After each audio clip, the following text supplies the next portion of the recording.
The Sunday papers, read all about it. El periódico del domingo con sus dos gringos cómicos favoritos. Todas las noticias que quiere la gente con Blondie Sports, Science, Family, Circus, Ask Game. Sunday papers. Read all about it! Read all about it! That sounded terrible. A lot of men in trouble this week. Thank God we got a couple of straight white middle-aged guys to defend everybody. They didn't do anything. Read all about it. Oh, jeez.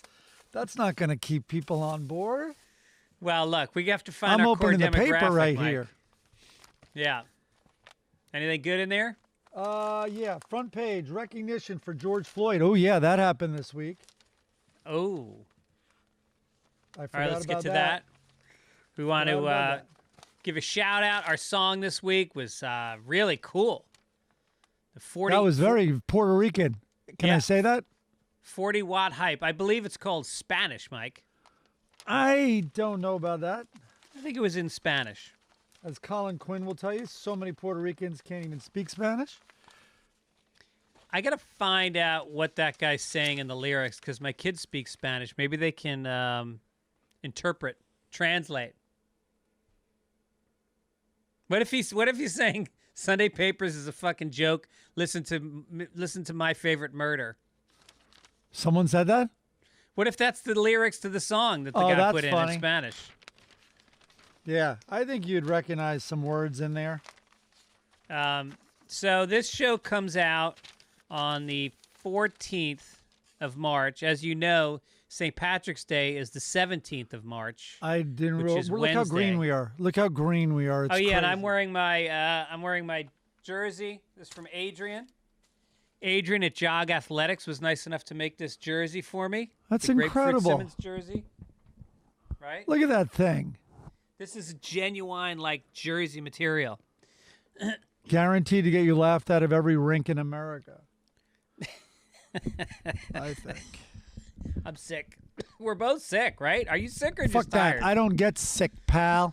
I have allergies, I think. I don't know. It's very windy in LA. And whatever. My nose is a little congested. That doesn't hold me down. I'm doing a Yep. podcast. Is this our year? Not yet? I think next week we're going to celebrate our 1-year anniversary of Sunday Papers. We ask you to invite your friends and neighbors in, sit around the computer together, make a fire, Huh. and Burn the we'll papers? review. We've spent the last 3 months going through clips from past shows and putting together a best. I'm kidding. We haven't done anything. We don't really follow through on things. Nope. Although we did follow through on having this St. Patrick's Day show. If you're in LA and you want to come see me and Mike do stand-up, Wait, I'm doing it? how do you not know that we've talked about this? I know, but it's at the golf course, and then I think we left it saying, I don't know, like, see who you get. All right, then don't do it. It's been a tough year. I don't know if, when is it? It's Wednesday, March 17th at the Penmar Golf Course, 7:30 show. It's going to be outside, socially distanced, and there's a cafe there. It's a very cool cafe, and they've got nice tables and chairs, little stage, and it's going to be Lori Kilmartin is going to do it. She's so funny. Jackie Flynn, Kevin Flynn, Dennis Gibbons, who you've heard about on the show many times. Yeah. So come on out. It's a suggested donation. All money goes to the Venice Family Clinic, and I think there's going to be corned beef and cabbage. They're gonna make corned beef and cabbage. How great is that? It's pretty racist, I guess, right? But did you ask for it, or they just said that's what you mix eat? No, I mean they're just wrapping up. They've still got a lot of chickpeas, black-eyed peas left over from Black History Month, and they've got. So wait, black-eyed peas or the black food? That's the only thing I can think of. Well, yeah, Black and salmon. Do you just go for the word black? No, that's a real thing. Black people eat black-eyed peas. All right, see, it's another fact. Got Black beans, black licorice, All right. blackened catfish. They always order it blackened. Black Angus steaks. Yeah, I get it. Right. All right. So come out to that. I also got some Blackberries. shows I got another show in LA coming up. I'm going to be at Fourth Wall in LA. Go to Eventbrite, March 19th. What's that about? What's that about? It's an outdoor show up in Burbank. Wow. I'm tuning up because then I'm going on the road. I'm going to Raleigh, North Carolina, Philly, San Francisco, and Kansas City all in the next month. So check out those dates at fitzdog.com. Just getting all the business out of the way, Mike. I like this. Sure. The logo, we want to thank... oh, boy. Who did the logo for us this week? Why don't it's you ever fucking put great. the artist's name in? I don't know. The guy can, or the woman can draw, boy. Yeah, this is badass. Rodrigo Oban did this. And I'm assuming that he made the logo a caricature of us as old guys, right? Or is this what we look like? That is not what I look like. He likes chins. The guy does like chins. I wish I had a chin that strong. I do. You do. I do not. Yeah. But I also don't know that my crow's feet are that pronounced. I think they actually are. This is fun for listeners. Yeah. It's a caricature, basically. Yeah. What else are we talking about? Daylight savings time is Happy tonight, daylight folks. savings time, everybody. So by the time you hear this, you will have lost an hour last night. Yes. So what hour did you give up? What hour are you going? Because we're recording this on Saturday. Have you decided yet which hour you're giving up? I'm going to wait. I'm going to give it up down the road, I think. Uh-huh. Yeah. So I'm not going to change my clocks or anything. And I'm going to wait till, like, I don't know, some sort of really sad day where I don't want to, like, let's say I'm really bummed or someone in my family dies. That's when I'm going to pull it out. I'm going to be like, this misery is going to be 1 hour shorter as of boom now. That would be cool if you had a little card. You could just carry it around. Like, I haven't used it yet. It's like a credit. Yes. I like that. That sounds like a Charlie Kaufman movie or something. I know people did view it as credit in a way when bars, I think it might have been when we were at BU, because I think Boston last call was 2, right? 2 a.m. Well, they closed at 2 a.m. And you would on the fall back, you would beg the bar to stay open because technically it was now 1 a.m. That's right. Yeah, I remember that. Except we used to drink at a place called Our House, and we became friends with the people that were the owners. And it was like an Irish bar situation where if you ever been to Ireland, the pub closes early. Pubs close at like 11 o'clock during the week in Ireland. They start early. And they start early. But then they have a thing where you can be a member of the club, which means that like you buy the card for like $10 once and you have it for life. And then you can go, then they lock the door and you're allowed to stay inside. But once you leave, you can't come back in again. Ah. That's like drinking with a tell. He would, in New York, all of a sudden he'd wind up at like Kettle of Fish or something. And he'd be like, oh, yeah, meet me there or whatever. And it would be like after 4 a.m. And you're like, the door's locked. He's like, oh, hold on. They'll come out and unlock it.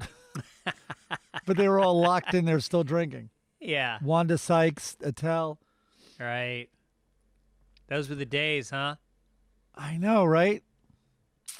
I've been thinking about New York a lot. Yeah, I miss it.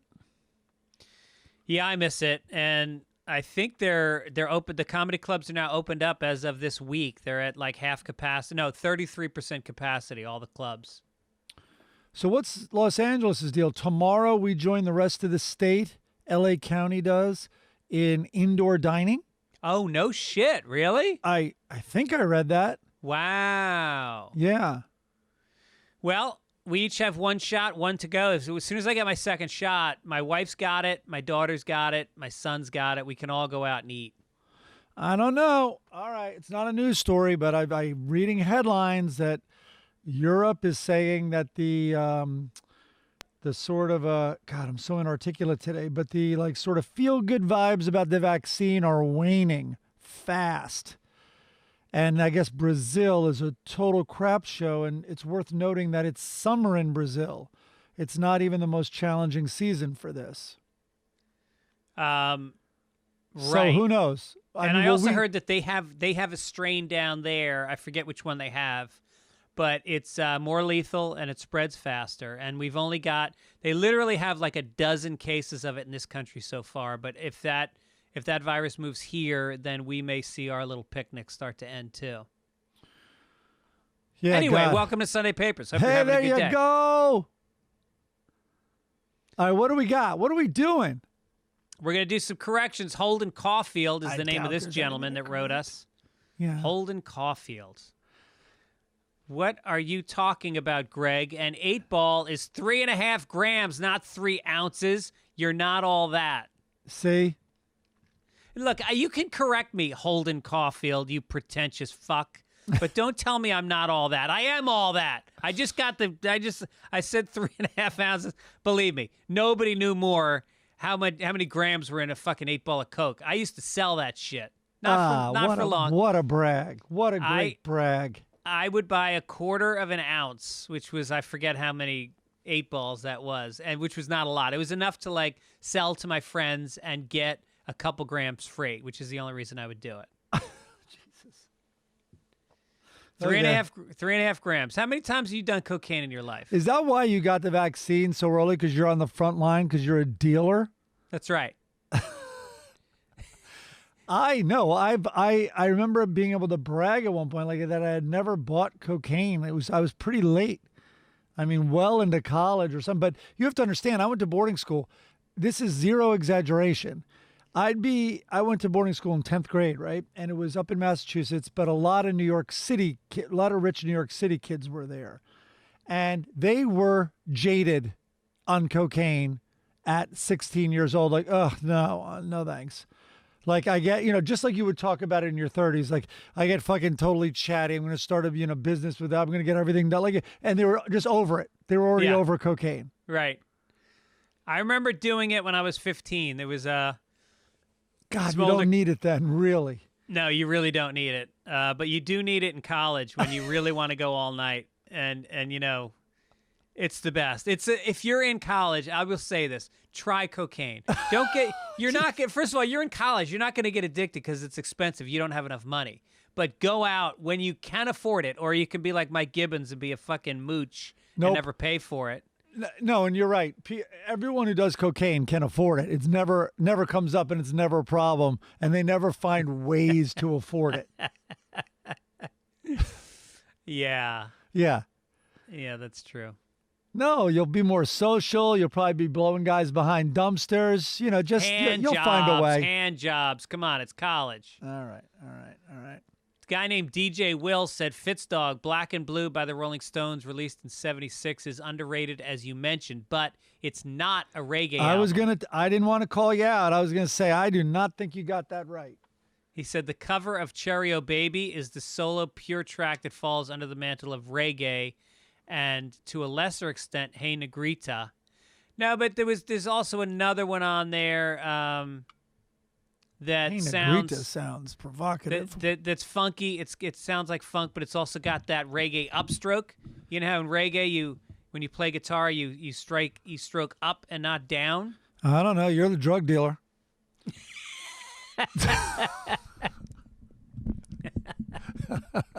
Talk about your island music. Go ahead. Steve Blackwood says, you have been corrected on this already, but in case not, the gap between doses for Moderna is 4 weeks. I said that you get the shot, and then 3 weeks later you get the second shot. And I researched this, and this gentleman, Stephen Blackwood, is in fact correct. The Pfizer dose is 3 weeks apart. That's interesting. I wonder what the deal is. You got Pfizer, right?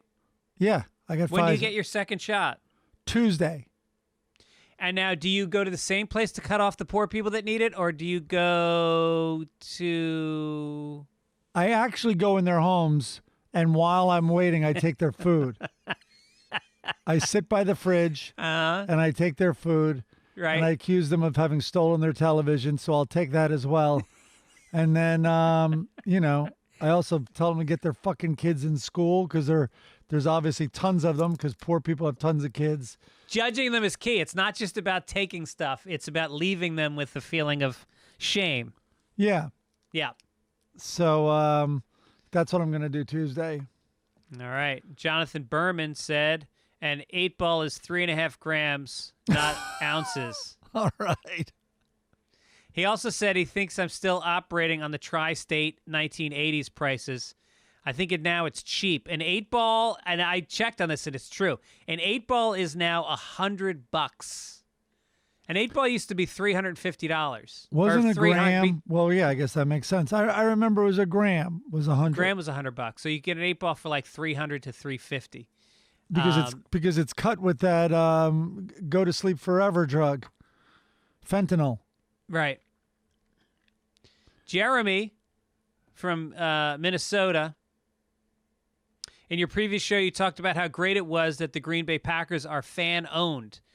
This isn't exactly how it seems. The shares they sell are nothing more than paper souvenirs for dim-witted Packer fans. Oh, God. Here come corrections for Jeremy.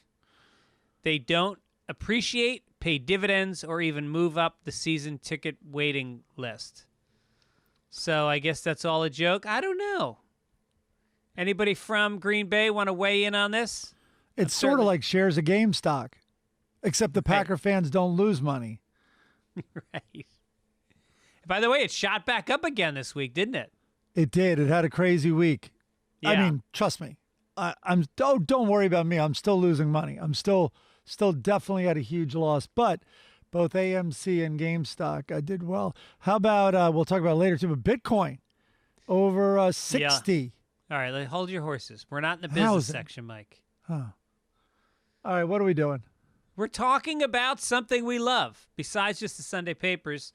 You and I are both, we used to be bookworms. Now we're earworms. We listen. Audible.com lets you listen to thousands and thousands of not just spoken word entertainment, but podcasts, celebrity memoirs, motivational stuff. That's a big thing is people want to get motivated when they read books because you feel like you don't have enough time and you want like self-help. There's a lot of good self-help shit. You ever listen to Eckhart Tolle or read Eckhart Tolle? Of course, he's on here. I told you last week, Becoming Nobody from Das Ram, whatever the hell his name is. Ram Dass. Ram Dass. I respect him so much I do his last name first. Nobody Becoming. Becoming Nobody. Oh, right. Sorry. And you know what else is on there is Dear Mrs. Fitzsimmons, my audiobook that is flying around right now. Dennis Gibbons is reading it in You ever paper. do The Untethered Soul? No. That's a very good one. Really? Yeah, I forget. I should listen to it again. I forget everything I learned from it, but I remember learning. You get 1 credit every month with the subscription to audible.com, and you keep those for the rest of your life. Meditation, everything. I mean, whatever makes you feel good, you throw it on Audible, and I'm telling you, the way I do it, I go to bed, I got my headphones in, and you can set the timer on the app. It's a great app. It goes off after 45 minutes. I'm always asleep. And then I go back the next day, and it's usually right around where I fell asleep, and I can continue on with the book from that point. There's a lot of great celebrity narrators. That's a good idea. I'll fall asleep to Dear Mrs. Fitzsimmons this week. How dare you?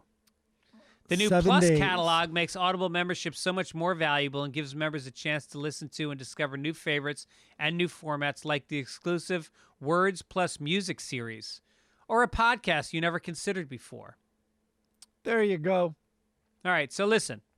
Get involved. Support the podcast. Go to audible.com/papers or text papers to 500 or hyphen 500. 500. That seems clear enough. Audible.com/papers. Do it. All right, front page news. Extra! Extra! Read all about it! Extra! What do we got? Oh, I have a paper. Good crinkle, man. That was a solid crinkle. I didn't All right, overdo let's do it. Harry and Meghan. That's all I wrote. I just wrote down Harry and Meghan. I didn't even like copy and paste the headline. It was a week ago. Did you watch the Oprah interview? With a heavy heart, and only because my wife was watching it and I was made to do it. I'm tired. I'm sick of this whole. You guys, we have a thread. We have a text thread that's called Irish Mafia, where it's about a dozen of us, and we're all Irish. And you Which guys I are all. hate. Don't even bring that. All right, go ahead. What do you hate? Also, Rabi's on there. He's not Irish. So is George. How did George Spelled and with a Rabi get on J. there? They're not allowed on there.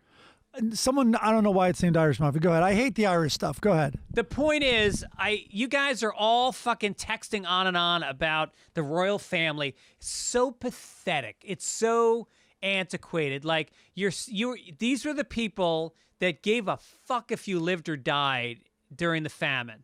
They let a million people starve to death. They wanted people to die. They wanted people to die, and now you're hanging on whether or not their little princess is happy and the queen. Fuck off. No, as you know, wait. If anything, to your delight, if anything, I'm pressing pause on the pro Meghan button for sure. Oh, good. Oh yeah. Yeah, but you're still interested. You're still in. Why are you interested? Who gives a shit? This was my lead. My lead was. The world finally got to see Oprah do an unscripted interview, and she sucks at it.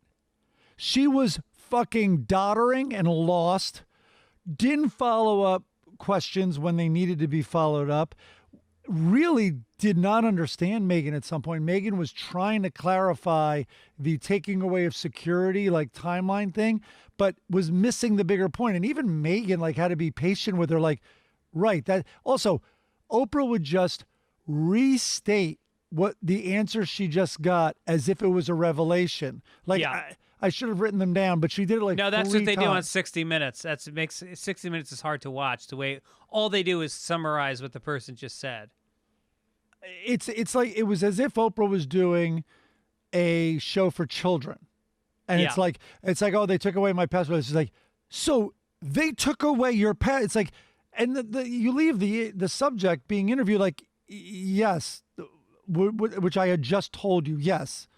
Now, and at one point, Meghan said that they asked about what skin tone the child would have, and Oprah took a long pause, and then she went, "What?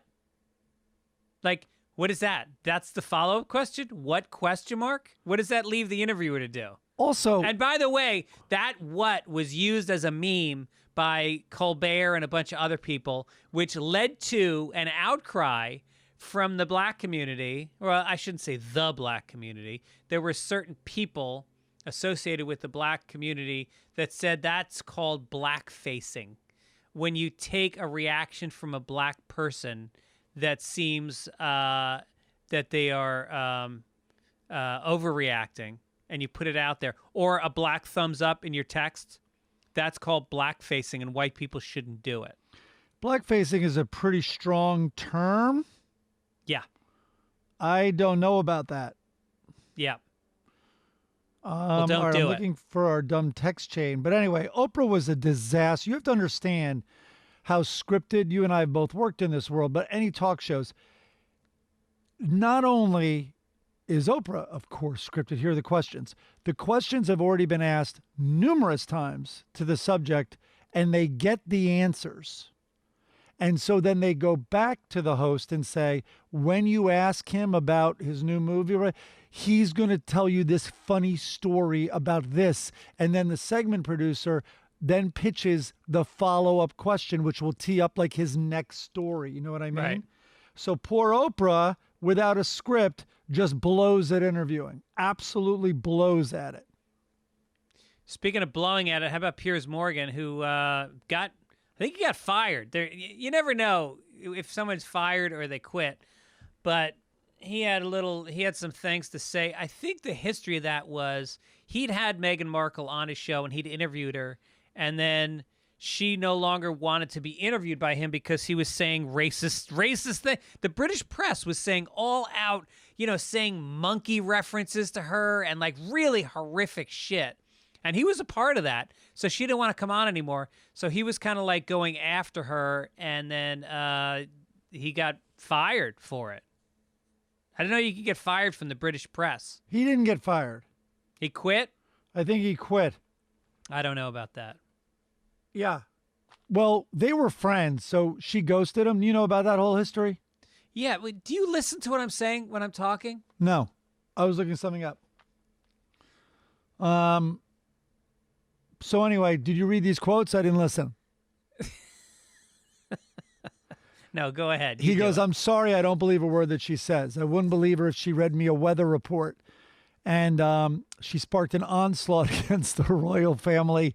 And then, so then he leaves the show. He walked out and then he walked back on when there was like a little altercation with his, I think it was the weatherman on this piece of garbage morning show, just like our piece of garbage morning shows.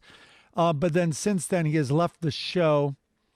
And it was kind of funny. He's left the show. I am not pro Piers Morgan. Do not get me wrong. Oh, I fucking hate that guy. He's their Geraldo Rivera, just attention whore. So he goes, he's leaving the show to spend more time with his opinions. I thought that was funny.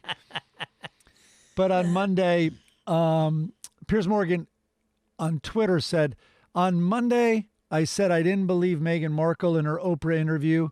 I've had time to reflect on this opinion, and I still don't. I like it. So anyway, I can't believe he lasted on CNN for as long as he did. I never met anybody that didn't hate him. did I tell you I was actually in Nate and Al's the morning after Pierce's premiere in Larry King's seat, and Larry King eats there constantly. This is Nate and Al's, is an old delicatessen, old school delicatessen in Beverly Hills. I'm sitting there, and in walks Larry King to a table full of old guys, his like cronies, right? And he had printed all the negative reviews of Piers Morgan. Really? And spread them around the table and goes, oh, look at this one. Swear to God, it was hysterical. That's amazing. Because it was really panned. Like, it was not good. Is he upper crust or does he come from the lower classes? What's his deal? I can never tell with that accent. Oh, no, he grew up poor and had a very weird, I think made it at first in Atlanta. He went to jail, gambling. No, he's like, he's a weird story. He's a fascinating story, actually. Yeah. But Brooklyn, grew up in Brooklyn. What? Of course. Oh, you're talking about Al? No, not Larry King, asshole. I'm talking about Piers Morgan. Yeah, grew up in Brooklyn, went to jail for gambling. Let me see what I texted the next day. Oh, yeah, that whole interview could have been done without an interviewer also. They had an agenda to sit down. The agenda was, she didn't cry, I cried. That's number one. Why we left. We did not blindside the family with leaving. We're good, they're bad, and the Queen gets a pass. That was their agenda. And Oprah basically only got in the way and had them repeat shit that was unnecessary to repeat. So fucking stupid. Who wants to be a part of the royal family? I mean, it's like, to what? What's your goal? To perpetuate some kind of centuries-old, weird puppet fucking family where everybody's eyes are too close together with giant foreheads and fucking pasty white skin? Look at me for a second. Yeah. Hey, what about when Oprah's like, what? I guess another blackface reaction, like, you feel trapped, like referring to princes and princesses. It's like, wait, you feel trapped? It's like, have you heard of The Crown, which, by the way, is like the 80th time that story has been told? Yeah. Do you know about Queen Elizabeth? Like, the whole thing is trapped. She didn't pick this job. Like, what the fuck? Why does someone so unqualified get to interview them? All right, so let's get to your whole thing. because I don't have a whole thing. I thought you had a whole thing about you wanted to see the other side with the royal family. Well, no, I'm just saying it's a little like and I'm coming down on the fucking, I guess, the unpopular side. You know what's unpopular? The truth. That's what's unpopular, you fucking assholes listening. So anyway, we've heard one side of the story. So a lot of places then fact-checked, right, as much as they could. But Archie's royal title. The Duchess implied that Wait, who's baby Archie? Huh? That's their baby? Yeah.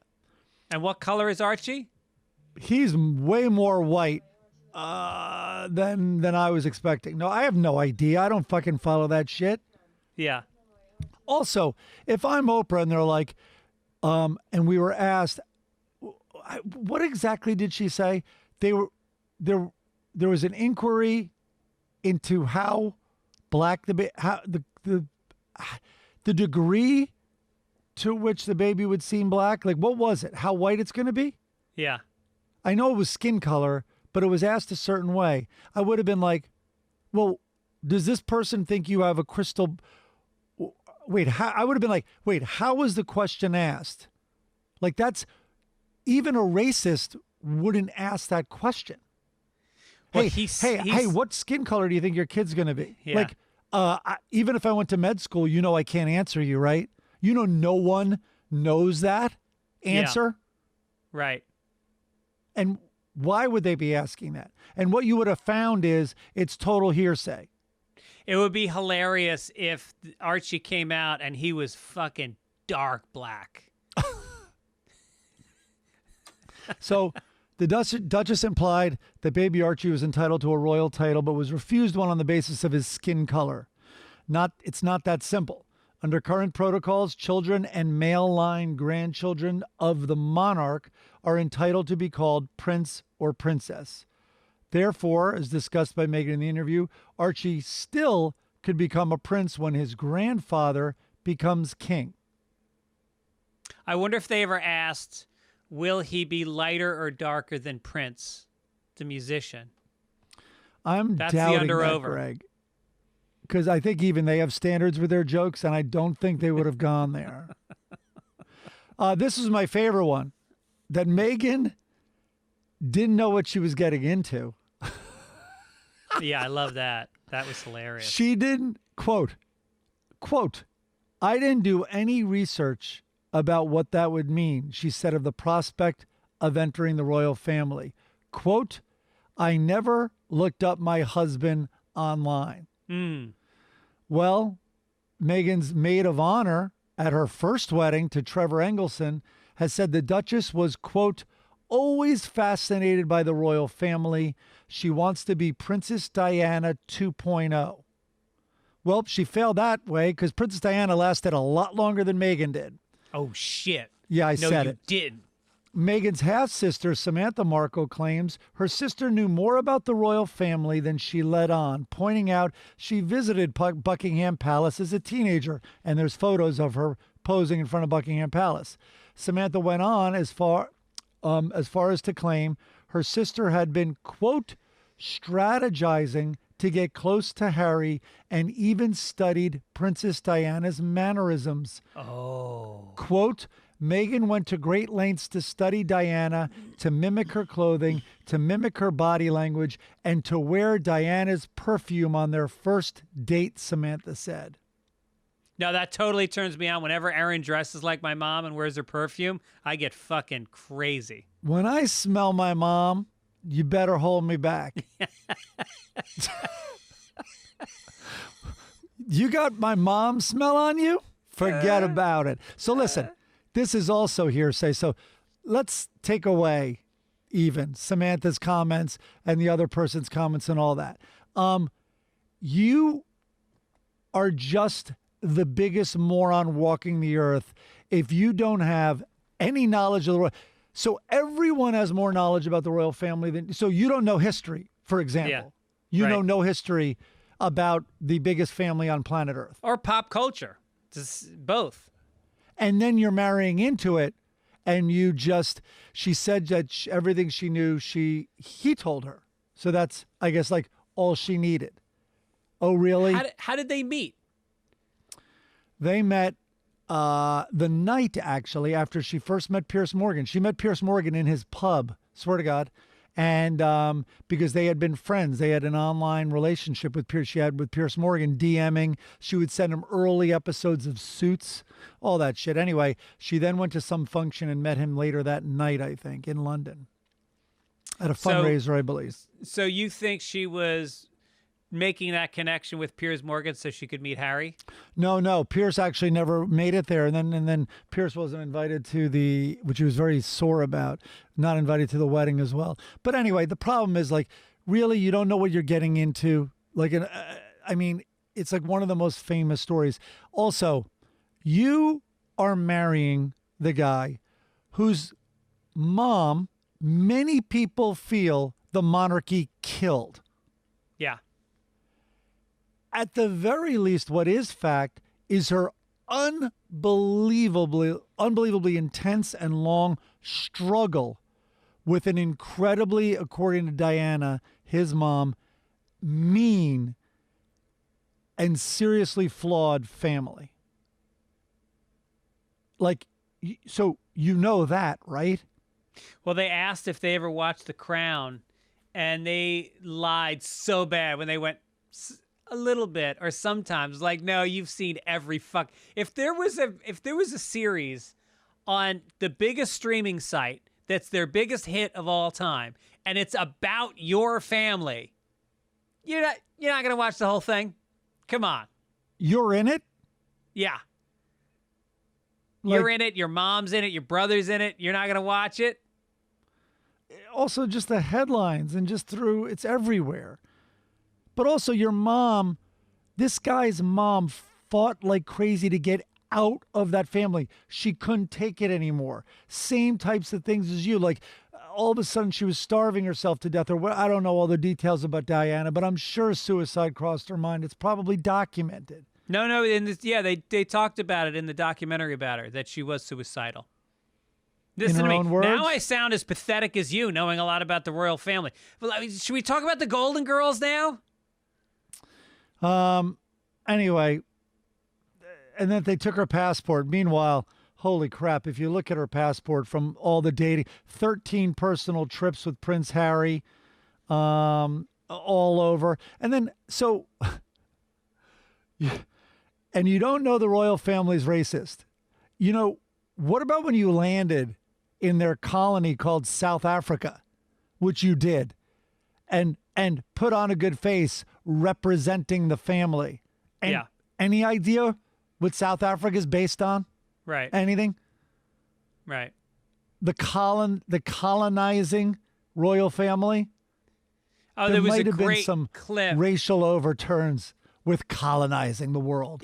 Yeah, there was this great clip of one of these old dukes, and he was defending this accusation during this whole thing about the royal family being racist, and he literally said, "Oh, I gotta find the clip." He literally said, "How can we be racist? We have colonized people of all different races." And then the clip showed a picture of the king and queen being carried on one of those fucking sleds by a bunch of black people in Africa. Hold, let me find it. And they're all looking at the camera going, what?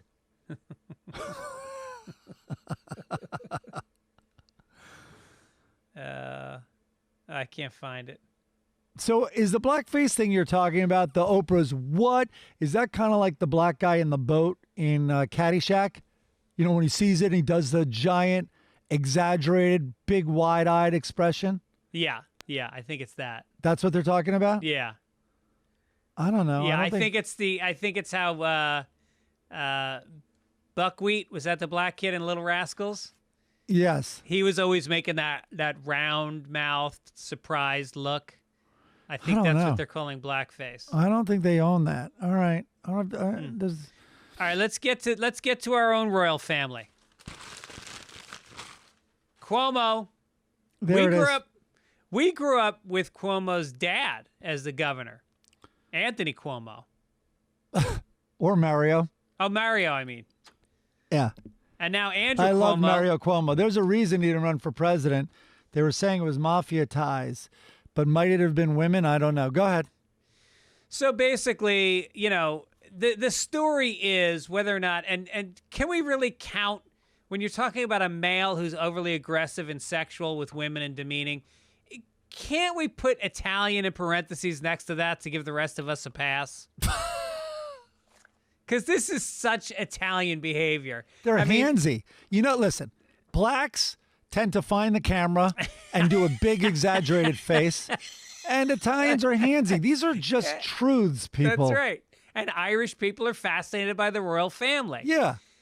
So he basically is accused now by this woman, Jessica Bakeman, when she was younger, that he often touched her without her consent. Quote, on my arms, my shoulders, the small of my back, and my waist. That's the charge here, people. Hey, do you think Saturday Night Live could do that sketch today with the Italian waiters? You remember which one I'm talking about? No. A couple goes in and they're like, "Oh, signorita, like," and they're in an Italian restaurant, and and it's a lot of heavy accent, and I'll bring you the Pinot Grigio, and they're like, "Wow, this is so authentically Italian." The couple, and they're like, "Yeah, it is," and they then progressively start touching her more and more, and then they're literally humping her. Like 3 waiters are humping her. We're like, "We'll get the pasta out, and we'll get the," and he's like, hey, like it's such a funny sketch. They did it a few times. Yeah. But I don't know if they could do that now. No.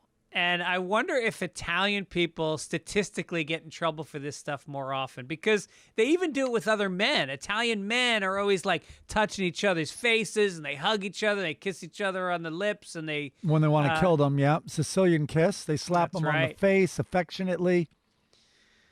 So now there's calls from guess who? Fucking Gillibrand coming on and saying Kirsten Gillibrand, who's the senator from New York, and also Charles Schumer, who needs to shut the fuck up. But Gillibrand especially, she's the one that cost us Al Franken, who was like the biggest, that was the worst loss for the Democrats since fucking Kennedy was shot. That was, he was the future of the party. No, I'm serious.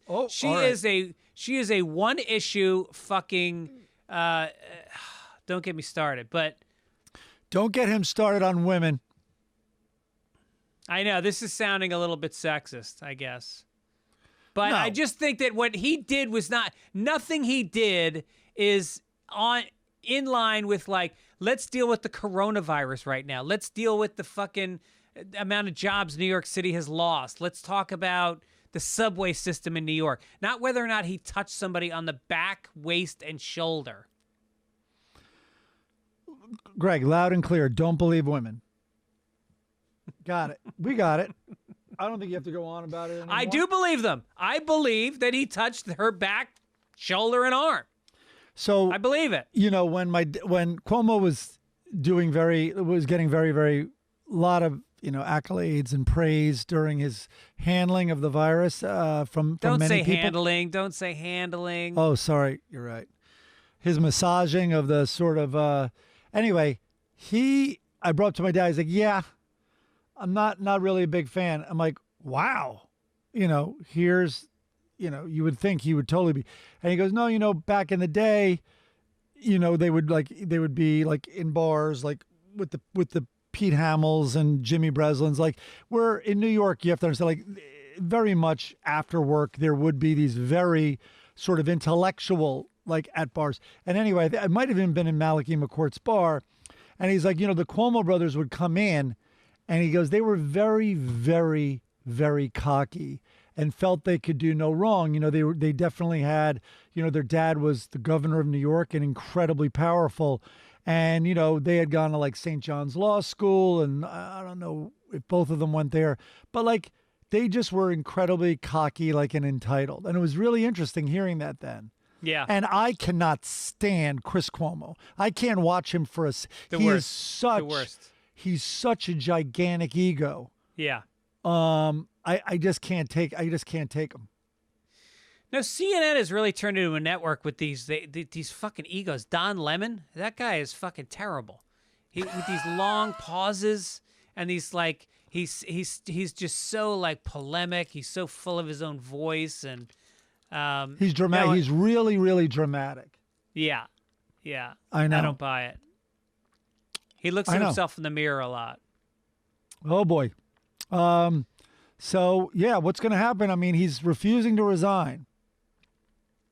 He's refusing to resign, and he may not have a choice much longer.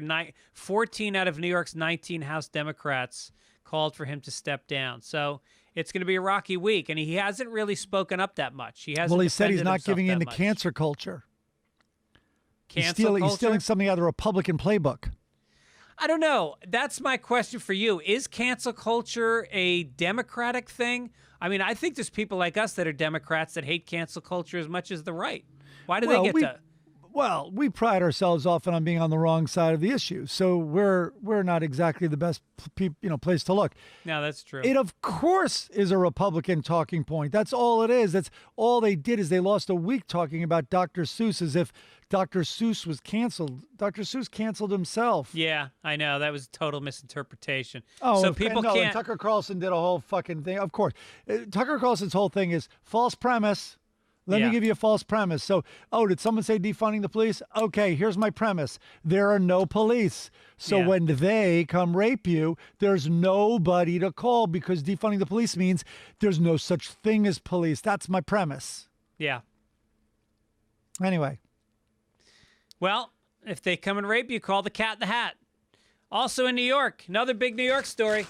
Here we go. Jenny from the Block and A-Rod from the Yankees, still together. Here's how you know your relationship is not going well. When you have to get together on a Saturday morning and say, hey, everybody, we're still together. Yeah. There was rumors the day before that there was, some rocks in the marriage.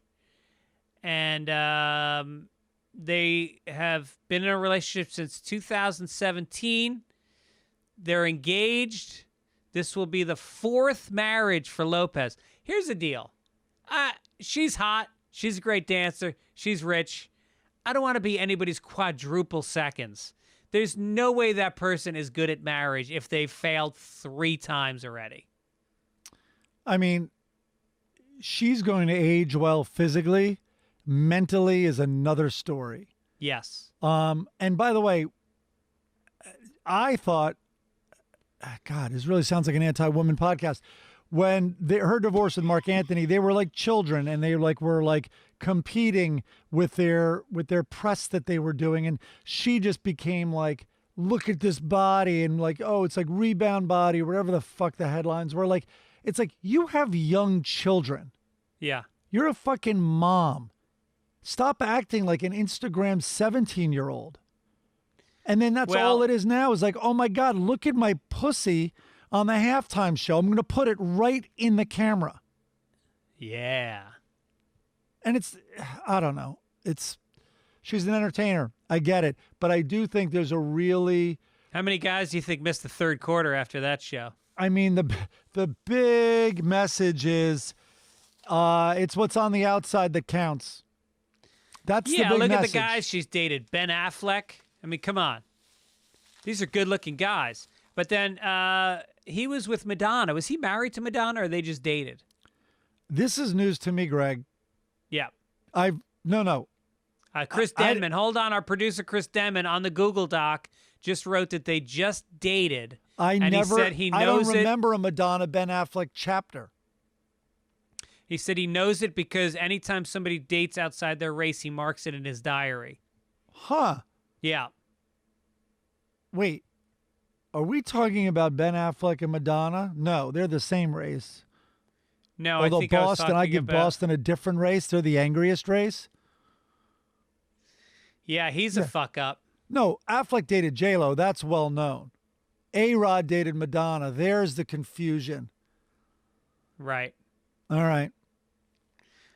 These whites and Latinas can't keep it in their pants. Well, they're New Yorkers. And Latinos, to Latinxes.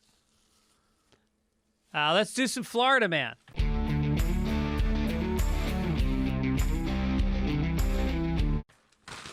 You didn't want to do this story. Well, you're in charge of collecting the Florida Man stories, and I liked it. Ocala, however you pronounce that, Ocala, Florida. 42-year-old man was driving his motorcycle westbound on State Road 40 at 11 p.m. Thursday night when he hit a bear that was standing in the lane. The bear was killed on the scene. That's the tragedy here. And the driver was taken to an area hospital where he was later pronounced dead. The motorcyclist was not wearing a helmet at the time of the crash, troopers said. The reason? He was in Florida. Florida just lets them decide, hey, you want to wear a helmet or not? And they don't.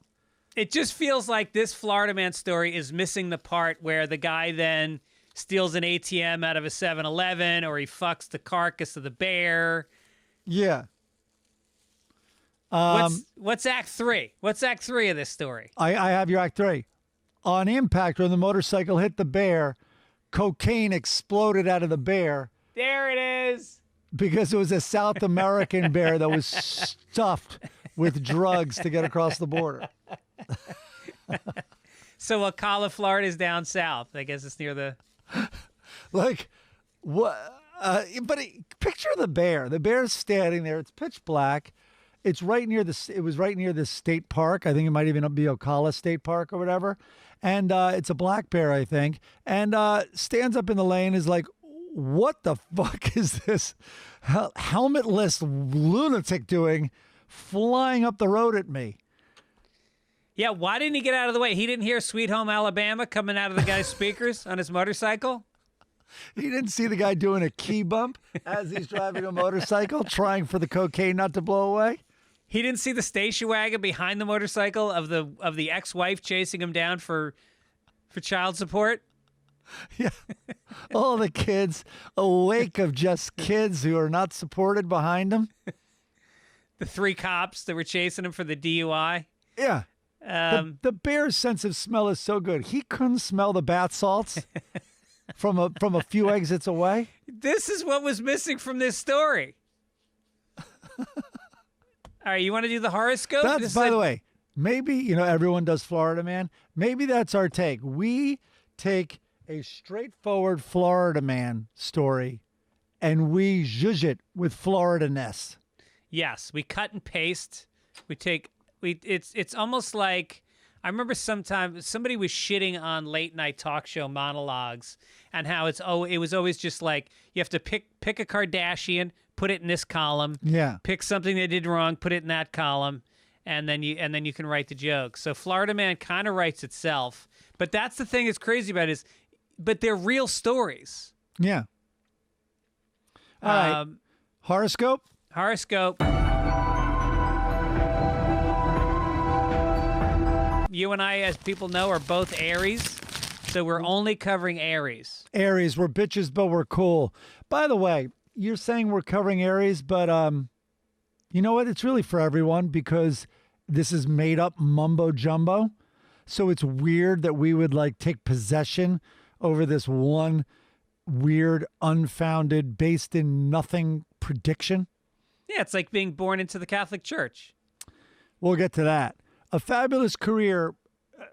Listen, this is not really worth reading for everything I just said, but also because it seems that this horoscope, which is horoscope.com, which I assume is the New York Times of horoscopes, always wants us, maybe these are accurate, it always wants us to change our job. A fabulous career break could come your way today, Aries. It could be a raise, promotion, or even a new job in a new field. Please, fellas, consider stop podcasting. Look for other opportunities. Do you think jobseeker.com is the main sponsor for horoscope.com? Also, horoscope.com, I think, is unaware of the pandemic. It could also involve a completely different location. The work you will be doing may be unlike anything you've ever done before, and that's a challenge. Don't worry! ! Change is necessary if you're to reach your maximum potential. Go with the flow, Gregory. Where am I going to flow to? That's what I got to figure out. I mean, Detroit. Yes, cheap housing, and they're on the bound. They're on the rebound. I know. Everybody's talking about how it's the new Brooklyn, Detroit. You can get yourself a big loft, and you can do your experimental metal shop art without any neighbors complaining. Detroit podcast. We got to do one. Let's do entertainment.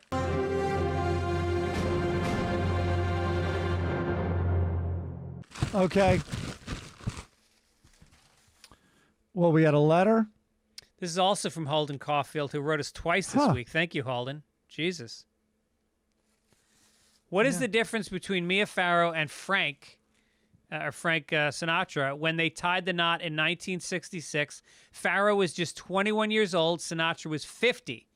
Soon-Yi and Woody Previn began a relationship when Previn was 21 and Woody Allen was 52. There's no difference. Mia wanted revenge on Woody for dumping her for her adopted daughter, and she is still pushing the lie. Maybe it was Mia's brother that was molesting Dylan, but Mia made it out to be Woody for dumping her. He is in prison for that very thing. Well, there's a lot of facts being thrown together there. There's a very big difference between Sinatra marrying a 21-year-old Mia and Woody marrying a 21-year-old Suni. Sinatra did not marry his children's sister. Yeah. Yeah. Do I have to say anything more? I think No. that's it. I understand what he's saying in terms of the age difference. But that doesn't hold any water, I don't think. Sorry to defend Mia. This letter comes from my favorite name of any letter we've gotten, Phil McCracken. Never get tired of hearing that. Isn't he from, was it Phil? I know it was McCracken from Slapshot. Oh, I don't remember that. It sounds more like something from the Jerky Boys. Oh, when they would call because you're going to Red. fill my crack in. Yeah, Phil McCracken. I got it. Yeah. But there was a McCracken in Slapshot. Here's one thing I can't shake. While listening to the taped phone calls between Mia and Woody, and she's asking him, can you just tell me where you were during those 20 minutes when everyone was searching for Dylan? He won't answer and only responds that will come out in due time. Talk about coaching, this time by lawyers, not Mia. Let's just say you're not a pedophile and someone is implying you did something a pedophile does. Wouldn't you be screaming, what the fuck are you talking about? Are you insane? Woody didn't, and that leaves an impression. Mike Gibbons? Shut up.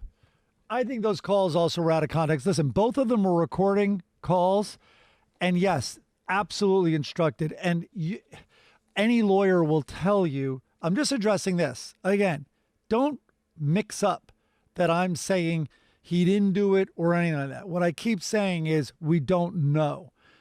And this documentary is a piece of garbage that also doesn't know. Oh, right. Lord. I think we're on the same page with that. We're not saying he's innocent. So we're what saying I'm this documentary proves nothing. So what I'm saying here is also all lawyers will tell you, especially if you're innocent, don't say anything. You'd be amazed at how it can be used against you.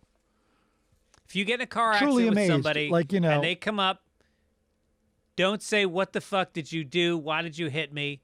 Just say, give me your paperwork. Here's my paperwork. And that's it. And walk away. And take a lot of pictures and video, especially if you think you're innocent. Anyway, so, and I'm sure, by the way, a lot of that screaming had already happened, but they were now at this stage where it was, litigating and all that stuff. Here's something Scott G brings up that I wasn't aware of, but then I researched, and it is absolutely true. Okay. You haven't brought up the point that Mia Farrow in the late 70s was a character witness for Roman Polanski after he raped a 12-year-old girl. Wait a minute. Was she 12? I didn't think she was 12. I thought she was older than that. I think she was 14, maybe. I thought 15, but of course Chris, it you wanna still look that up sounds for us? terrible. But Jesus Christ, if she was 12, that's even, I'm going to say it, that's even worse. Yeah, 13, Chris just wrote. Oh, phew. Okay, she's 13. I knew it was a teenager. I'm good now. Wow. Yeah. And then this Auntie Rin said, I'll keep this message to under 6 pages since I respect you. Huh. Thank you. I love hearing from you guys. Keep it tight.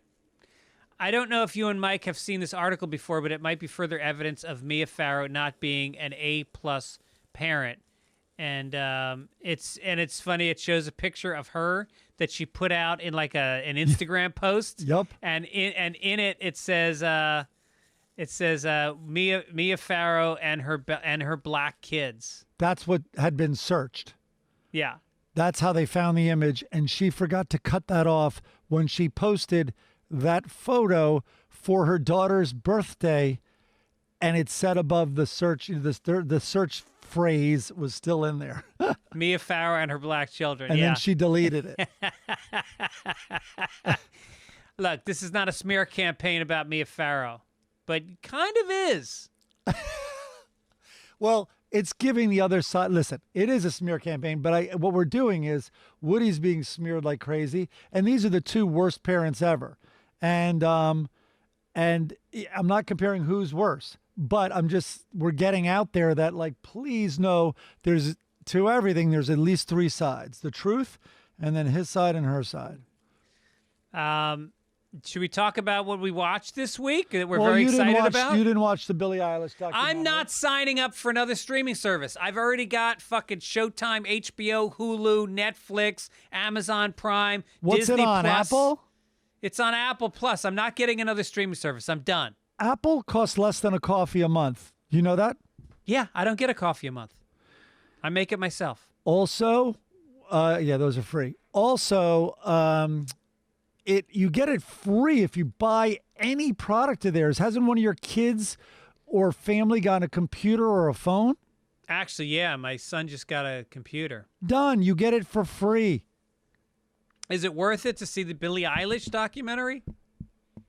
Isn't Ted Lasso on there? There's good things on there. Ted Lasso's on there. The morning show is supposed to be very good. The morning show is okay. Yeah. It loves itself, and how it's like rich porn, rich New Yorker porn. Yeah.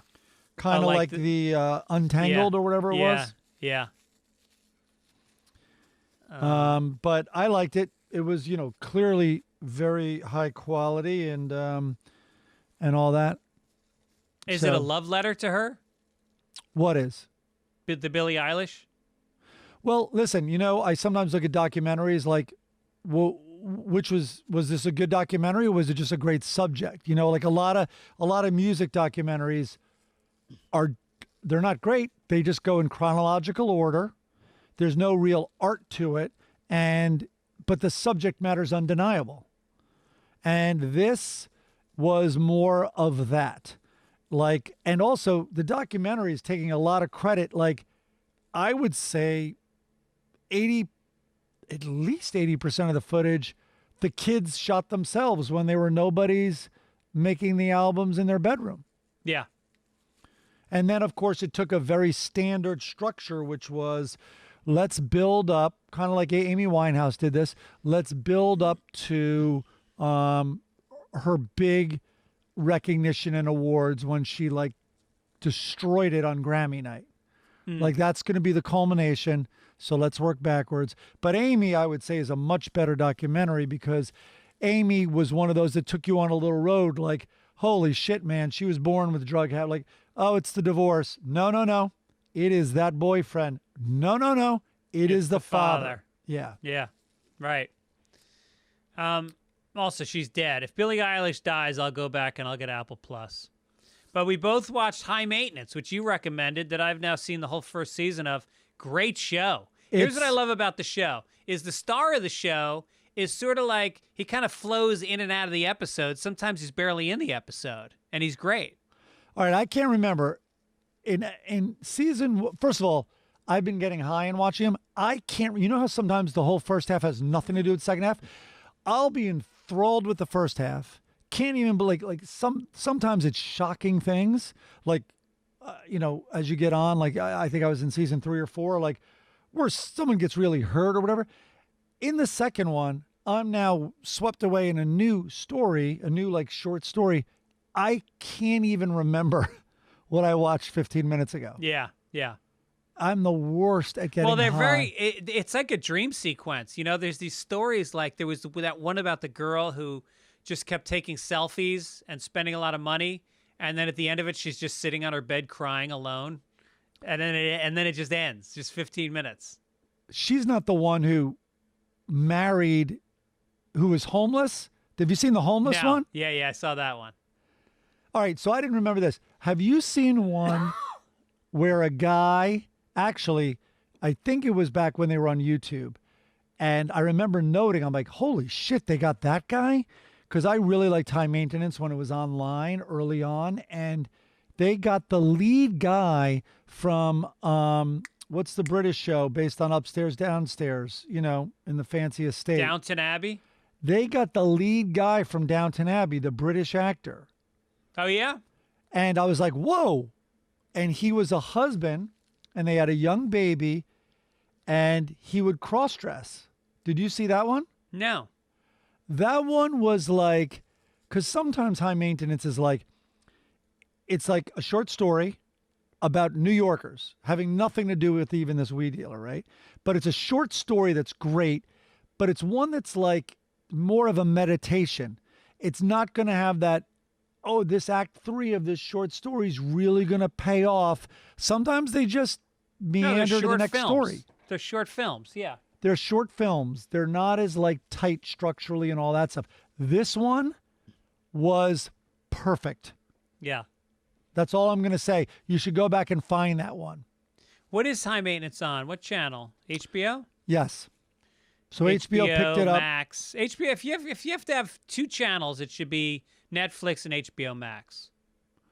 Yeah, HBO really does have the quality. Like, I think they vet their projects as much better than others before buying them, and they know it'll glean, a quality product.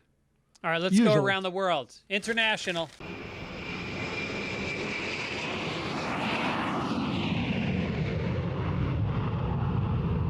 Oh, boy. Okay, guys. I always feel sorry for them. The Vatican is low on reserves. Oh, no. And to cover the deficit, are they going to, they're going to work harder and be more inclusive and do outreach programs? No. They're just Are they going to sell an oil painting that's worth $30 million that's in a back hallway of the Vatican? No. They're seeking donations. They're kind of like a lot of corporations in America, they want handouts. So the Vatican published its 2021 budget in its latest effort at greater financial transparency amid a predicted 50 million euro budget deficit this year. I think they're also making new altar boy outfits that are transparent. Just the pants. The aim is to reassure donors that their money is being well spent following years of mismanagement that is currently the focus of a Vatican corruption investigation.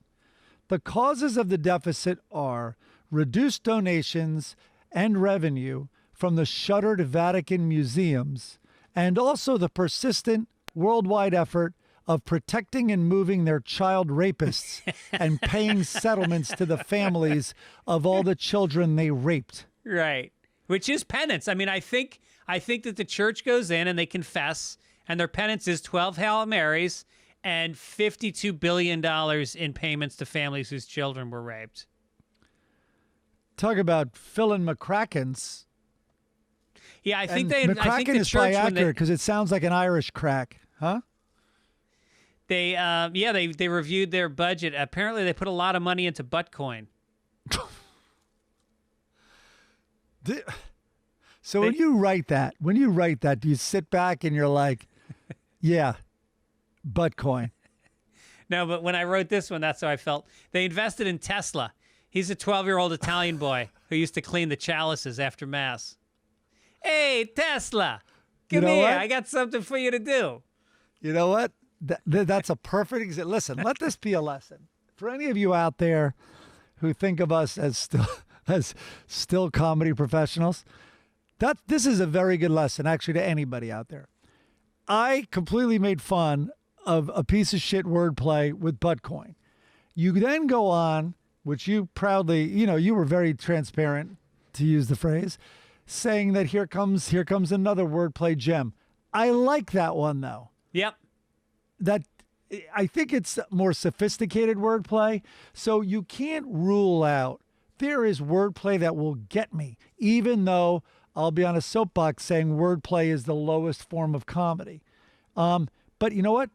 What's funny is funny. It's same like I used to say I hated musicals my whole life. Turns out I was wrong. If it's good, I like it. I used to say I hated musical comedy. And then I heard Henry Phillips I don't know Henry his Phillips. guitar. Oh, he does stand-up comedy with the guitar. He's fucking great. Or what's his name? The young kid. Bo Burnham? Yeah, Bo Burnham is fucking great. Well, no, same. Someone goes to me, oh, have you seen Flight of the Conchords? And I'm like, they're like, oh, they do funny songs. I'm like, I'm out. Because believe it or not, I never, and I hate to say this because I know they're funny, but Jack Black's musical comedy, which Odenkirk was a early producer of, you know, Mr. Show grabbed those guys. What are they called? Chris is writing it now. Tenacious D? Tenacious D. It never got me. I couldn't get past I don't like funny songs. Flight of the Conchords, fucking great. Auntie Donna, they got a show on Comedy Central. They've been on my show a few times. They're from Australia. They do musical comedy. Very and funny. Spinal Tap, obviously. You know, Yeah. like so. But I remember the first time seeing, though, what was the Gene Kelly one that blew me away? The musical. Singing in the Rain? I avoided Singing Like the Rain like the plague. Because I remember telling friends, like, I can't stand musicals. And they're like, I thought you liked Willy Wonka. I'm like, I do. And I'm like, huh? And like, I thought you liked The Grinch. I'm like, I do. And like, there was like 5 of those examples of like where my mind had made exceptions. And then, holy shit, Singing in the Rain. If Singing in the Rain isn't in a top 10 movies of all time list, I no longer respect that list. Yeah, it's unbelievable. It's great. So anyway, good luck to the Vatican. What about Grease? Did you like Grease, the movie?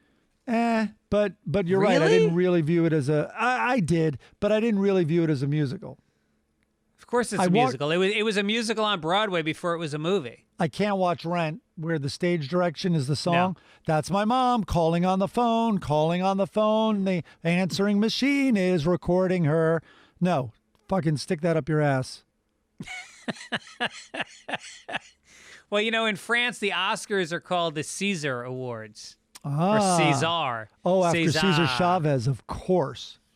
And a French actress stripped naked at this year's awards to demand more support for the country's struggling arts industry, which was hit hard by the coronavirus pandemic. Actress Corinne Maciel, 57. Oh, you had me till 57. If you're trying to get eyeballs on the screen, I don't think. Anyway, she took the stage. Oh boy, this is a bro podcast. All of a sudden, go ahead. She was wearing a fake donkey skin and blood-stained dress to present the award for Best Costume before undressing. The actress had no culture, no future written on her torso, and give us our art back, Jean, on her back. Cinemas and theaters have been closed since October 30th. So, no future. I'll tell you what, I like the commitment. I like the commitment the French make. I mean, how does... You know, so much for Susan Sarandon and a fucking, rainbow striped ribbon. Oh, that's bold. First of all, she went to the first half of this dressed as Lady Gaga in her donkey skin and blood-stained dress.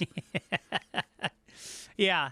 I looked it up online, and she seems to also be protesting razors and shaving cream. Huge bushes under her armpits, and she puts her arms up in the air. She should be like, listen, correct things, make things right, and I'll shave my pits. Yeah, but she went fully nude. And, that's allowed in France, isn't it? We got to start getting the Caesars. I mean, they're a big deal, and you can't watch them. Which, by the way, did you watch Call My Agent on? Not yet. I should. So good. I can't believe I'm saying a French sitcom is good. It's hard to believe, but it is. It's very funny. Okay. All right, let's get to some sports.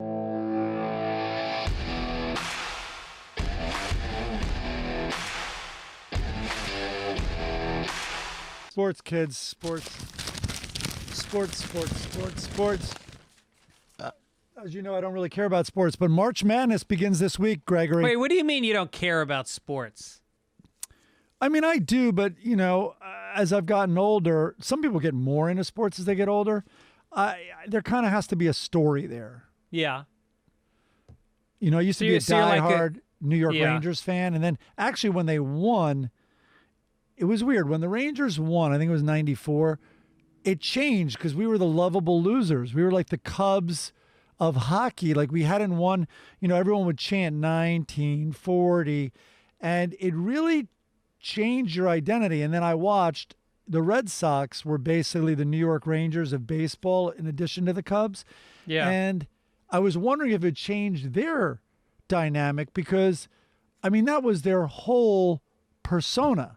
That was their whole, being a Red Sox fan was always slighted, always left shorthanded, always Bucky dented.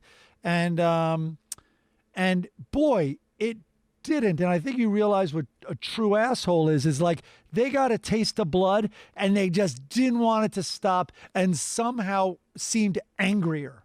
Yeah. And then they wanted the fucking Pats to win every year. And they were rabid. Yeah. So there's that.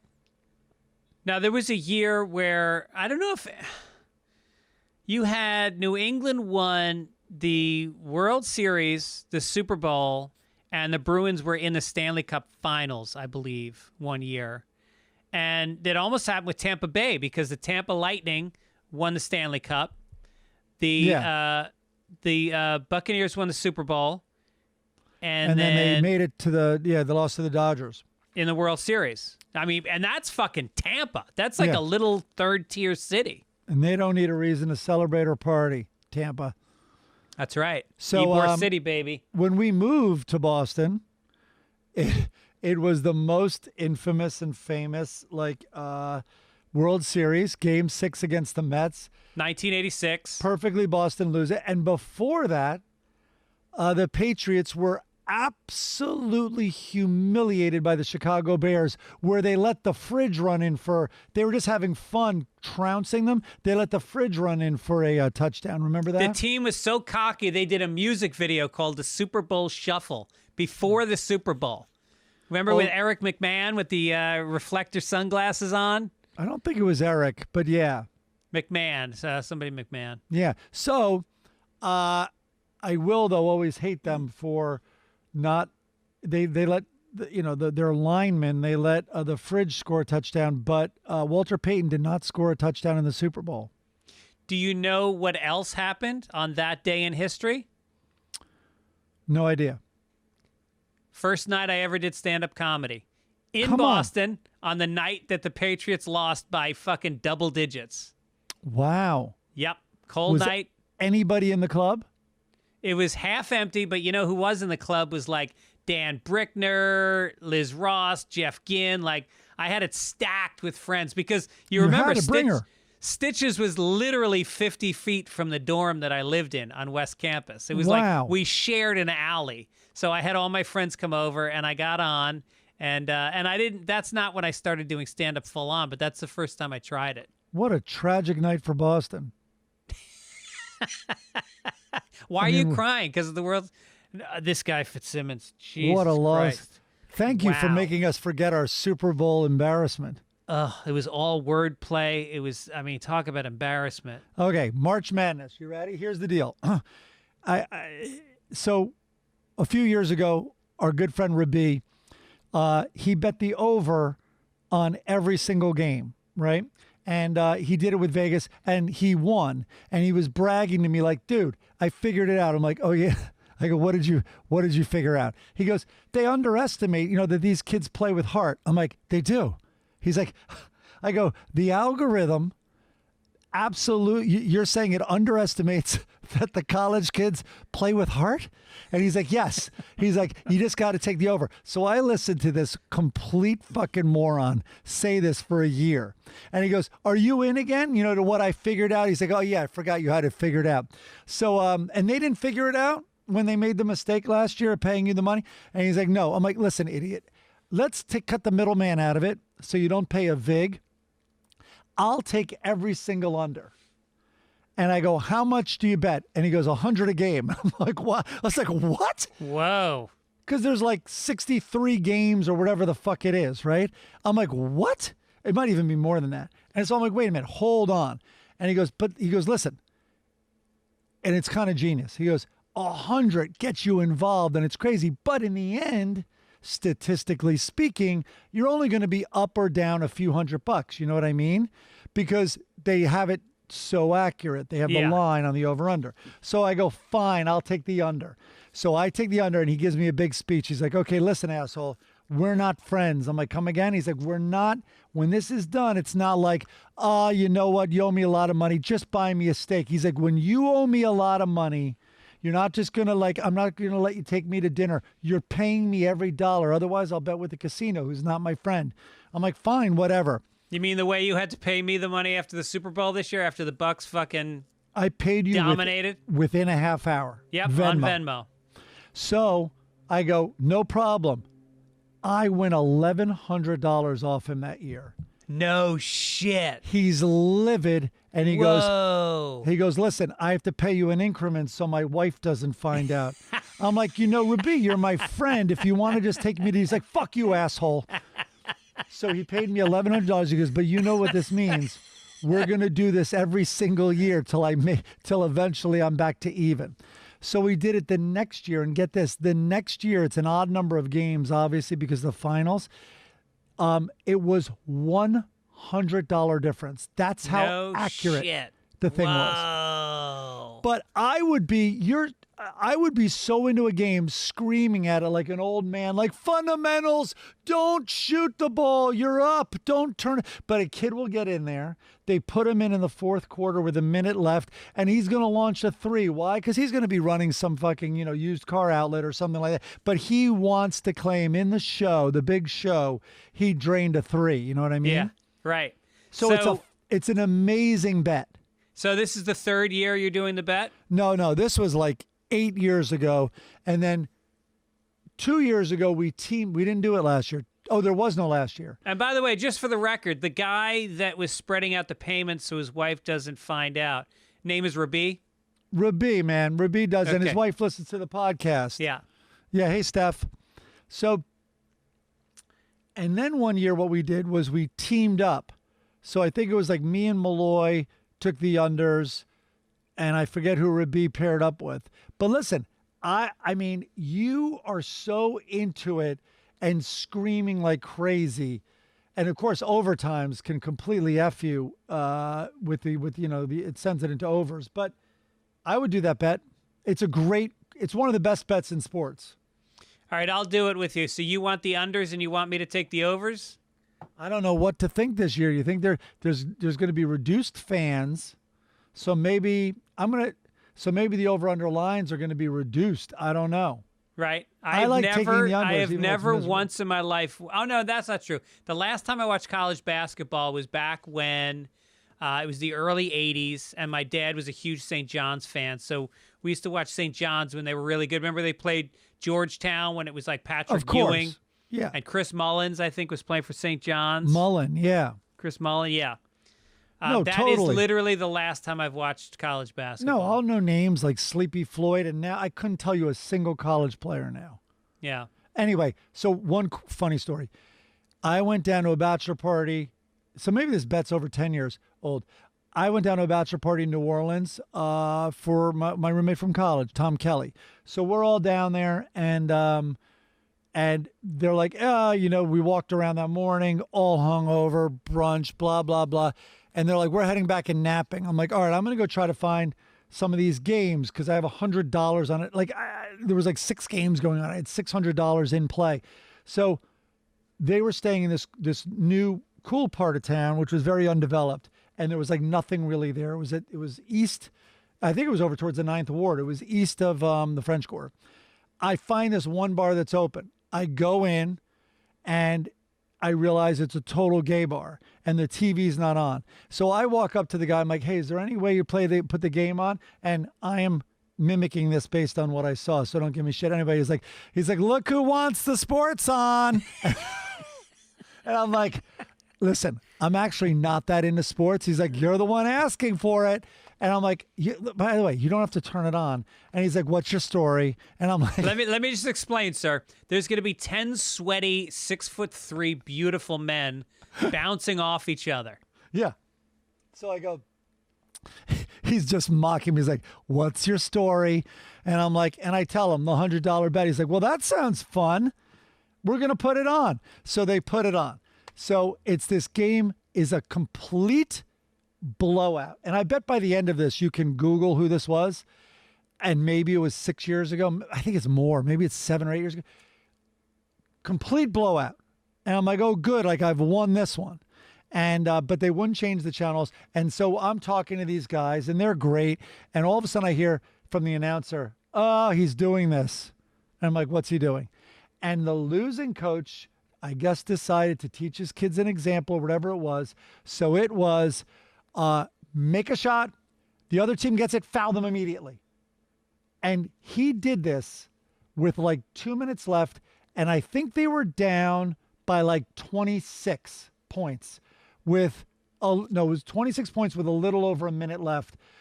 Make a shot, immediately foul them.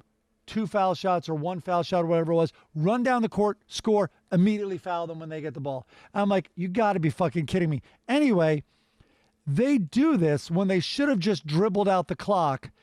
And I forget, it was over 20 points were scored in the last minute. No shit. But my gays are like, are they even allowed to do this? This is crazy.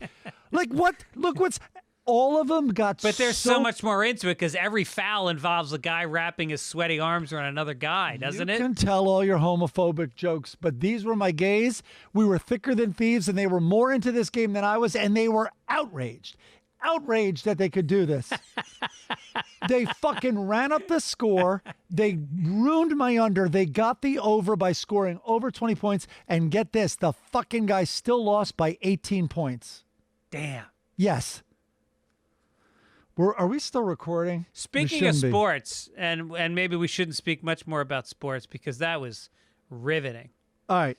Skip science. My cousin, Denny McCarthy. Oh, boy. Who is, well, actually, he's my first cousin, Dennis McCarthy's son.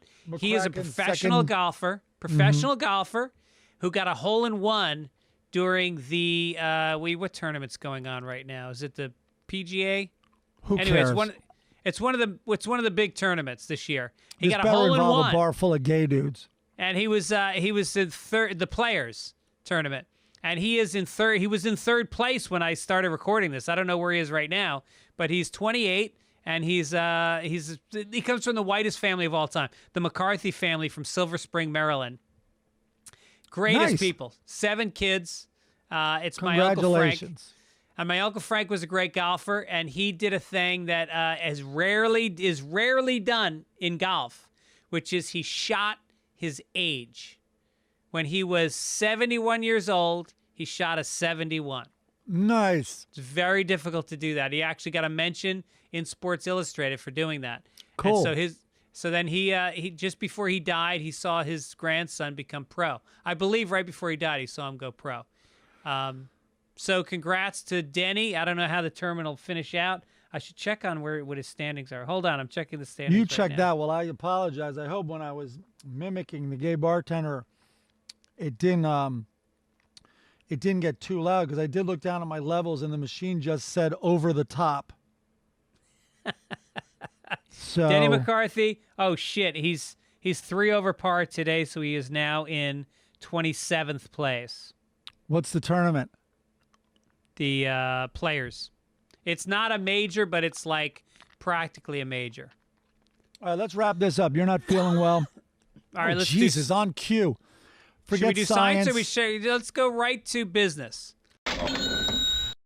Okay. As you know, we're checking in on the Investopedia, not There you Investopia, go. Investopedia tournament, which is now up to like almost 300 people are I in might it. start betting this week, because I think the market's going to go down. Mark my words, everybody. It will go up. Mark my words. If you want to get involved, go to Investopedia, scroll down. There's and, a lot of people join. in this thing now. It's called Sunday Papers Pod. And right now, it is in first place is the guy who was in second place last week, and he now has $250,000, starting with $100,000. He's up 150%. I think apparently somebody wrote in a note that said the guys in first and second place, because there's a huge drop off after second place, have made their money on the GameStop run up. They've been using options. They've been trading with options on GameStop, so that could go away very quickly. Oh yeah, no, I mean options. You know, who knows? When are we doing this till July? All right, I'll get in. Meanwhile, I'll win this I've gone thing. from I'm gonna win it. $100,000 up to I'm at $101,000 right now after 3 weeks, Okie doke. and you're still at $100,000. Yeah, I haven't really. Although I value my money sitting there, hasn't gone down, but I That's will. the spirit. I'm going to start trading this week. Okay. This day in history. Jack Ruby. What did he do? Did he die? I don't know. You're the one who pasted this story in here. What did he do? Jack Ruby.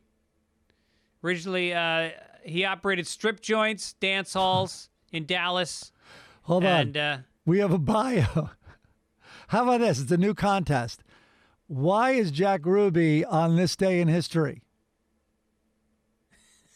Because you do not you do not detail. it's not in the story. I think I cut out the first paragraph when I cut and pasted it. You talk I about did. January 1967 when he died. Yep. You talk about October. You talk about in 64. The Warren, Warren Commission in 64. All right, so we'll skip that one. Well, wait a minute. So what I honestly don't even know what date it is. So Jack Ruby killed, what's his name? Lee Harvey Oswald, right? we're right. And then our friend, of course, Tom O'Neill in Chaos talks about a fateful trip that one of the LSD guys with ties to the government, maybe even officially in the government, psychiatrist, visited him. Countel Pro. The speculation is that he dosed Ruby so hard, Ruby lost his mind, and he kept screaming that, can you hear this, all the screams of the Jews who are being killed outside the prison? They're killing Jewish children. And in the Warren Commission, when he was interviewed, all he would talk about was the conspiracy to kill all the Jews, and they realized none of his testimony was worthy of anything. Yeah, that was after the guy spending like 48 hours in a cell with him. Guy who worked for the government. No, a couple of hours. Oh, was that it? Yeah. All right. right, let's get to some letters to the editor. Okay. Ooh, this is hot. Joanne, I seem to have a crush on these guys. We should get back to her. All right. I mean, Christ, you're single, Mike. It's true. Well, let's see. This is a one-time thing, Let's see if she writes again. Okay. Brian G. wrote in to say that I heard you complaining about people asking you questions they could easily Google. There's an old website that is apparently still active called Let Me Google That For You, where you type in the subject and click search, and it generates a link that you can send to people with a smart-ass animation or whatever you want for searching. All right, so it's called LetMeGoogleThat.com. I wonder Check if it'll that out. let you Google what happened to Jack Ruby on this day. Gaz said, Fitzdog, tell Mike I love the billboard idea. Oh, yeah. I'm sure a lot of paper boys, Sundayers, whatever your listeners would be called, would The chip in. Joannes. The Joannes would do it. So the idea is that we would rent out a billboard somewhere in the country and put up Sunday papers on it, and then have you guys take pictures of it, post it online, and see if the whole Reddit community would get caught up in it.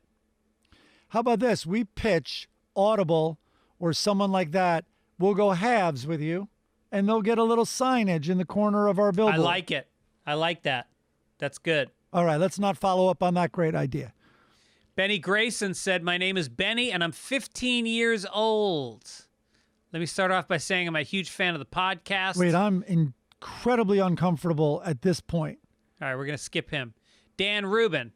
Hey, Mike and Greg. I can recall you guys detailing the origin story of your friendship. Let me guess, you met at a party and hit it off immediately, bonding over your mutual love of misremembering and conflating movies, bands, actors, books, dates, and everything else. Well, Dan has no idea what the fuck he's talking about because we didn't like each other. We did not like each other at first. Yeah. It was college. I don't remember the first time we actually met, but...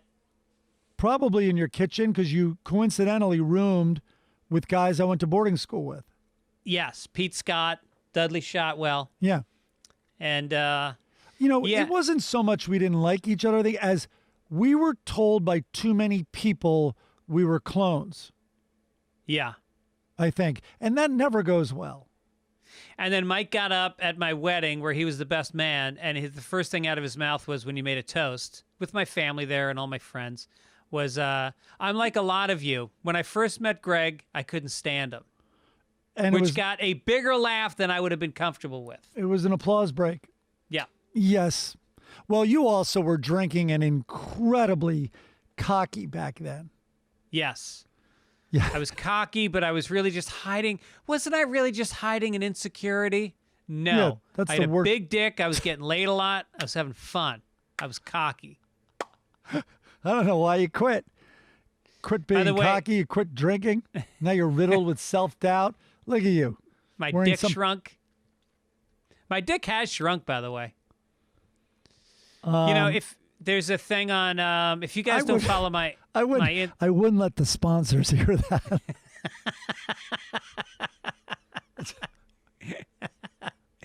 On Instagram, I posted up a clip from when I did Tough Crowd with Patrice O'Neill and Greg Giraldo. There's the clip up this week, and it's about Colin talking about the rumor of me having a big dick. The rumor that was started and perpetuated by female comics in New York. I won't mention their names. Huh. All right. This doesn't sound like a good area to go into. Let's get to obituaries. And that's all, folks. You're going to be Louis C.K.'d.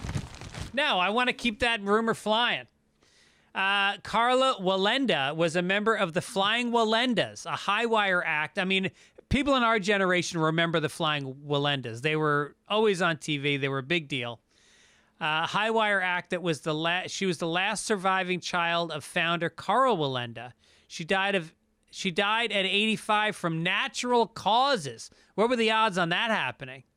Well, she died of lung cancer while falling 62 stories to her death. She started to learn how to walk on a high wire as a toddler. Her father, who moved here from Germany, started the Flying Walendas. Both her father and her husband, Richard Guzman, died when they fell walking the wire, but she kept performing until she retired in, ready for this, 2017 at the age of 81. Quote, accidents can happen any place. I have to make a living, and this is the only way I know or want to. I've done waitress work and hated every minute of it. Why should I go back to a job that I hate? Interesting. There's footage of her father, I think there's footage probably of both of them falling to their death. No shit. Yeah, there were no nets back then. They worked without a net. Yeah. Now it's bullshit. You go see Cirque du Soleil, there's fucking nets all over the place. If I'm paying $150 to see a show, I want a slim chance that a French person's going to smash their head against the ground. By the way, don't worry. People die in Cirque du Soleil. Do they? Oh, yeah. Those motorcycle dudes? Yeah. But have you ever seen that? That blew my mind. No. There was a tent set up right here, a mile away at Santa Monica in the parking lot. Yeah, we went to that show. That show was like a back to basics. Like, in other words, less storytelling and all this. This is just going to blow your mind on the sheer athleticism and craziness you're going to see. And these motorcycle guys flying around a cage, it's just, and then the guys running on the spinning wheels that are rotating, like like being on the outside of a gerbil wheel, just running like a bastard. Right. Anyway, yeah, and constantly you were like, all he had to do was slip out of the guy's, he's dead. And sure enough, that's what happened. Not the one I saw, but they die. I missed that performance. They do die. Yeah. They keep it real. All right. Let's get to the funnies. We always want to cheer up. We always want to cheer up after the obituary. So we get to Andy Capp. We love Andy. And here's the thing about sometimes I pick comics because they're misogynistic or they're terrible. I picked a couple this week that I just thought were good. So I put them in. Huh. So in one of them, the Bobby, is that what you call a British cop? A Bobby? Yeah, go with it. The Bobby's walking down the street, and he's walking towards Andy, and he says, "Mr. Cap, come here. Do I have to do a British accent? No. I want to talk to you about that rumpus in the Boilermakers Club earlier tonight." Andy is thinking to himself, I've watched enough episodes of CSI Miami to know what to say to this pest. And he says, "You haven't got a shred of evidence I was involved. No CCTV, DNA, or eyewitnesses. The defense rests." And then to the side of the next frame, it says splash with water coming off. And the Bobby says, "Sounds like the defense has decided to rest in the canal." So this is the good one you chose? The next Andy Capp has the wife, and she's walking down the street. I can't see what it says. Oh, there it is. And she's saying to her friend, "Look, there's Gloria's wedding." And the friend says, "She makes a lovely bride." And Flo says, "Yep, she does. She always does." Huh. Your silence is deafening, Mike. No, I'm just taking it in. By the way, a nice thing coming up after Hagar. I have not seen this week's Family Circus. I just cut and paste it without looking at it. All right, Hagar is sitting with a gypsy. They're looking at a crystal ball, and she says to Hagar, "You will find yourself in a blinding blizzard." And then Hagar says, "Is that a snow globe?" And she says, "Yeah, the crystal ball's in the shop." You know, That's funny. you That can makes me just laugh. tell me if you had no time to pull these. That one made me laugh. Come on. A crystal ball that's a It snowball? has to be the oldest joke in the book, right? I mean, What book? What book? You got a book of old cartoon jokes? No, but shaking a snow globe is like, oh, I see the future. There's going to be a little deer with snow all around it. Like, you know, Is that a bit you do at your house at Christmas? I might have That I done it haven't once or seen? twice. All I right, get to do it through New Year's. do your That's the rule. Do your fucking stupid Family Circus that you. Speaking of me not spending time, you didn't even read this thing. At least I'm upfront about it. You should absolutely claim that you haven't read any of these. Yeah. Okay, Family Circus, here we go. Okay, this fucking little kid has his glass of water and his pie hole wide open. He's screaming something to the mom, and he has the little baby next to him with his glass of water, and the baby, whose hand is that? I can't even. The it's on- baby's name is PJ, and the older kid is named Billy. So the kids, it looks like the baby might be in a little bit of pain. He's standing there by the sink, and they're in the bathroom. So anyway, the older fucking kid is talking to the mom and goes, "PJ doesn't know how to gargle. He swallowed it." Holy shit. So, what? Yeah. I mean, that happens. Isn't this just a real thing? Yeah. So, I don't get it at all. I mean, at least make if there it was funny. another frame where she went, like you and Daddy, like when you're blowing Daddy. Or just make it funny, like PJ found your medicine bottle from the pharmacy and ate all the pills. Mom, I don't know. Do something with it. Holy Yeah. shit. I'm glad I didn't read that before I posted it. All right, All right. finally, to cheer us up, is that everyone's favorite couple, the guy who's way the fuck out of his league, goddamn Dagwood and Blondie.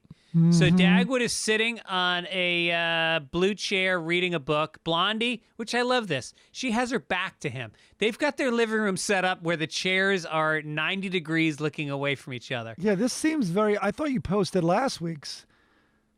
But I you know, didn't. it's the same setup. And she Yeah. says, "I ran into one of your old neighbors today, and she asked about you, dear." And then Dagwood says, "That's nice. What did you tell her?" And she says that your name is Dagwood. She thought it was Durwood. And then she turns around and fucking mocks him. Wow. Okay, this is officially the worst collection of funnies ever. Yep. Okay, what does that one mean? Well, I just think she's calling him a cuck. She's saying, like, you know, at first she's saying, you know, we had an old neighbor that was asking about you. And he's like, really? What'd she say? And she goes, that she thought your name was Durwood. Like, Dur. So Durwood. it's all on that Dur? Yeah, it's all about the Dur. Maybe we need a new set of comics to cheer us up from this set of comics. I don't know what we're going to do. I don't even know how to leave this podcast. I'm so bummed out by these. Yeah, they're really bad. All right. All right, then I'll tell you a joke. Somebody told me a joke last night that I thought was really funny. Really? Yeah. Josh told me a good Jewish joke. Okay. All right, this woman is at the beach, and she's with her son, and they're playing around. He's frolicking right at the edge of the shore, about 6 inches of water. It's coming in and out. He's got a little bucket, and then all of a sudden, this wave comes up and crashes on top of the kid. The undertow sucks him out into the ocean. He's fucking gone. Lady loses her shit. She runs out into the water. Moishi! Moishi! Where's my Moishi? Where did you go? She looks up to the sky and she says, God, I'll do anything if you please return my Moishi. Clouds open up. There's a bolt of lightning. And then sitting there on the sand, dry, happy, sitting on a blue towel is Moishi. She looks up to the sky and she goes, he had a hat.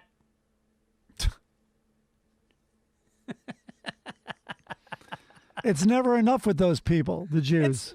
That's how they are. Yeah. All right, we can go out on that. All right, listen, Mike, who do we want to thank this week? I think you want to thank, I